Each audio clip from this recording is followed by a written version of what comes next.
Yes.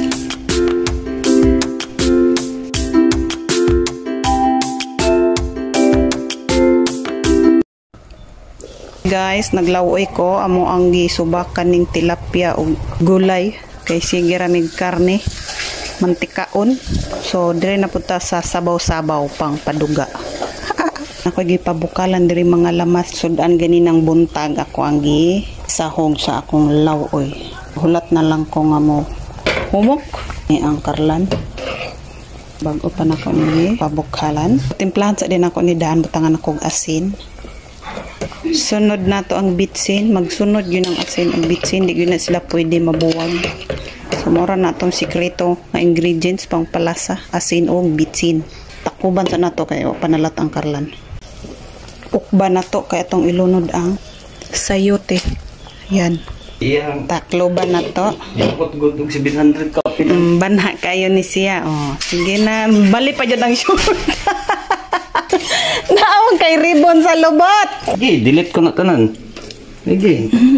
Banapod na to. Ano rin na itong style dire ukab-abre. Ilunod dayo na to ning unod sa tilapia. Para lasa jug maayos katanan.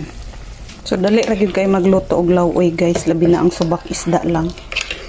Pila ra kinabuhi ang isda. Luto dayo na siya. So yung buhaton, all you have to do is tansya-tansya lang ning ako. Ay, wala na yung mga calculate sa pila ka oras, pila ka minuto.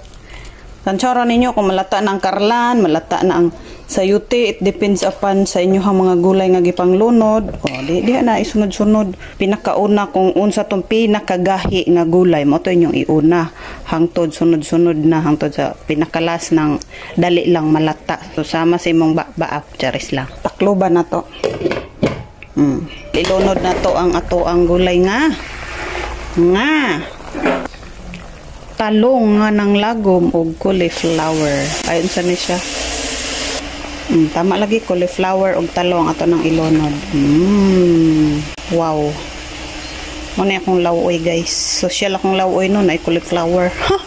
Halo kayo ng mabote. Tapos takpan uli. Uray, nabusdak ba?